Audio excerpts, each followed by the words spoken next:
আমি কিন্তু আমার জীবনের আশাটাই ছেড়ে দিয়েছিলাম। বাটুলদা, এবার বুঝতে পেরেছি তুমি কেন সেদিন চিড়িয়াখানায় গিয়েছিলে। চিড়িয়াখানার গরিলাটাকে আমার দরকার ছিল। ওটা ওই দিন রাতে আমি খাঁচা শুদ্ধ নিয়ে যাই সুরেন গুছাইতের বাড়িতে।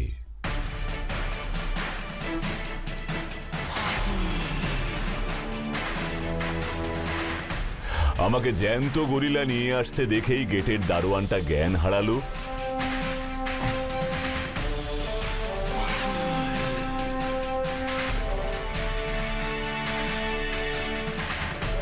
আমার কাজটাও সহজ হলো।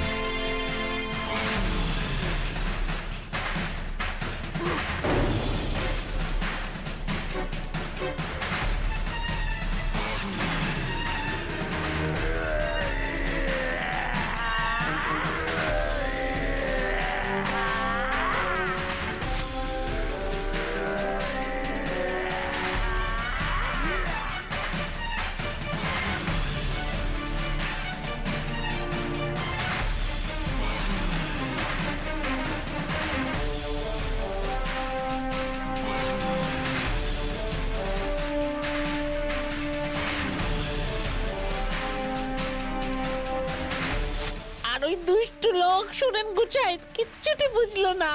মানুষ যখন টাকার নেশায় বুঁদ হয়ে থাকে তখন মাথায় অন্য কিছু ঢোকে না, চোখেও টাকা ছাড়া আর কিচ্ছু দেখে না। এইটুকু চান্স তো আমাকে নিতেই হতো। আর আমি জানতাম সুরেন গুছাইতের মতো লোকেরা মরতে ভয় পায়, তাও আবার আসল গরিলার হাতে। গরিলা ওকে ছুঁড়ে মারায় ভয়টা আরো বেশি পেয়ে ওষুধের খোঁজটা দিয়ে দিল।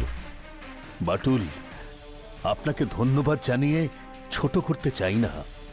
সকলে আপনার সম্পর্কে যতটা বলে আপনি তার থেকেও আরো আরো অনেক অনেক বেশি। না না, বেশি কমের কিচ্ছু না। বুদ্ধি আর শক্তি এই দুটোর সঙ্গে একটু সাহস মেশালেই কেল্লা ফতে করা যায়। কি তাই না?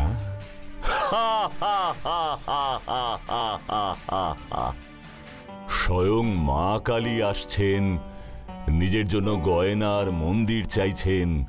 শুধু তাই নয়, পুরোহিত কে হবেন সেটাও বলে দিচ্ছেন।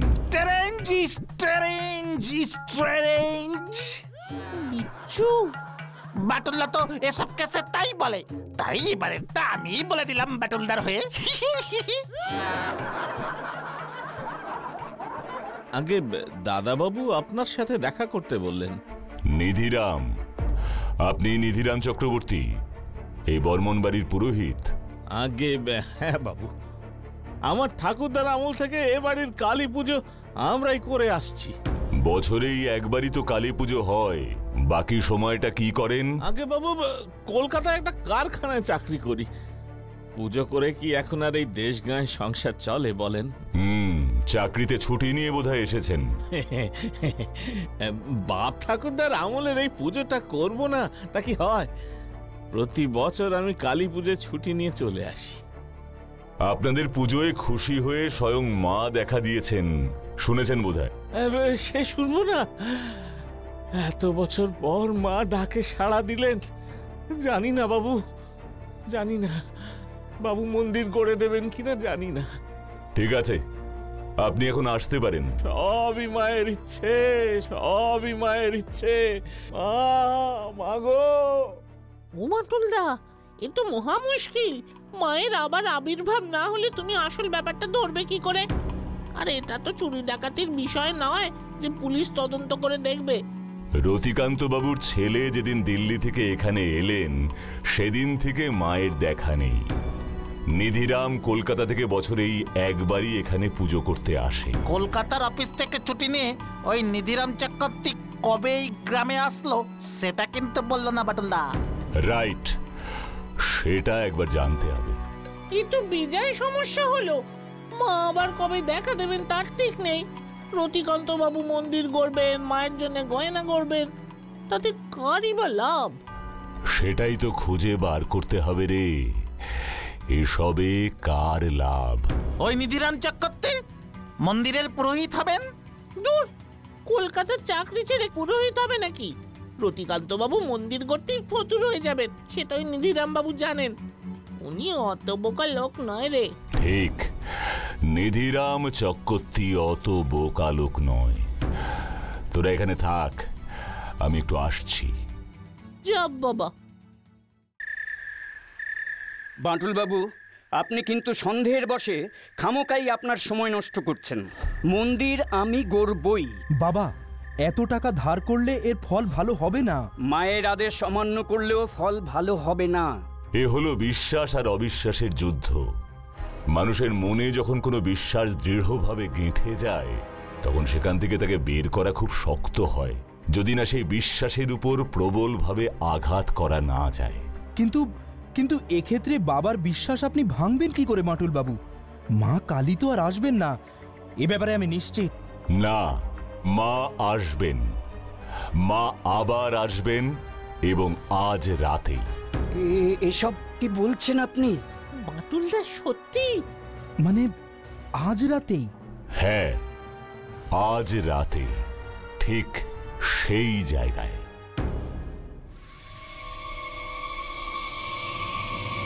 বাঁটুলদা, রাম রাম রাম রাম রাম রাম রাম রাম রাম রাম রাম বাঁটুলদা। চুপ, কেউ কোনো কথা বলবি না। ওই তো সেই দৃশ্য। মা আসবেন, মা আসবেন, মা, মা গো।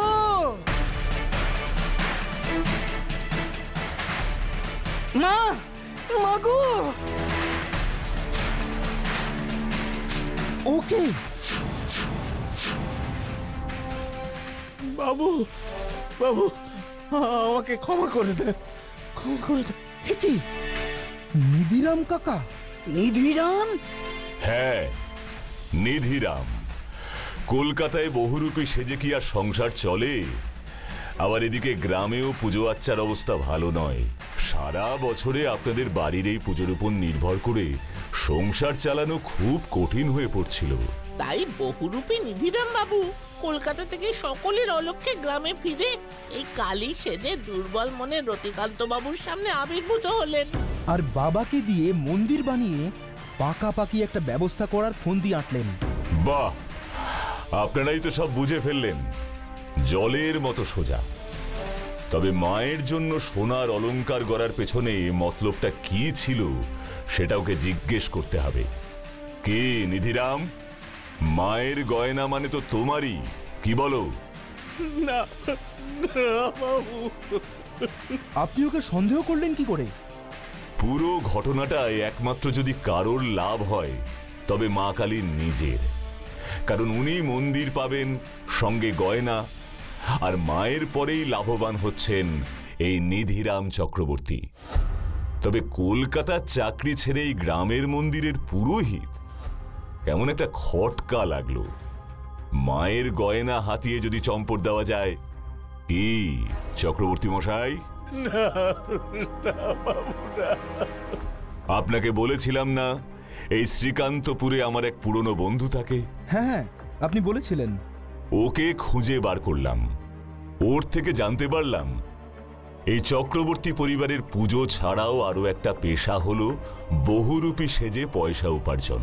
বহুরূপী কি বাটুলদা? কিছুই না,